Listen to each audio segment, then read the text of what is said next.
कब आगाज होखेला, इश्क के अलगे अपन रिवाज होखेला। अगहन में अदहन नियान देह डबकावला, अपना सनहिया के आँच से हो।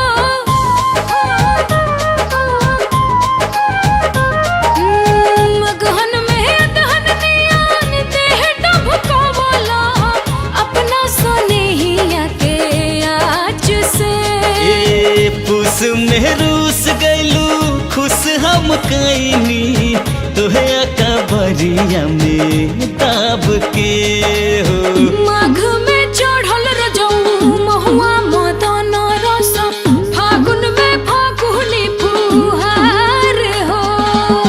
लागल जब तोहके चहता रे धनिया, लागल जब तोहके चहता रे धनिया, पोर पोर छुए लागल प्यारे धनिया, पोर पोर छुए लागल प्यारे धनिया।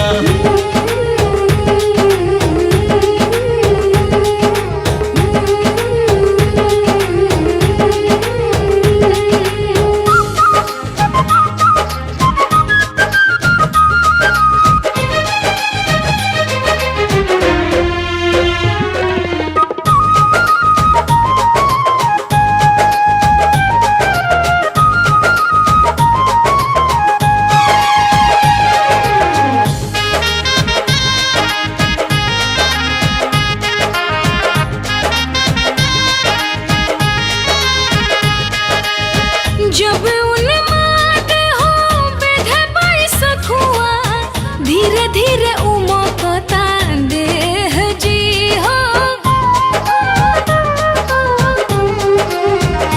हाय जब उन्माद हो बेधे बैसखुआ, धीरे धीरे उमकता देह जी।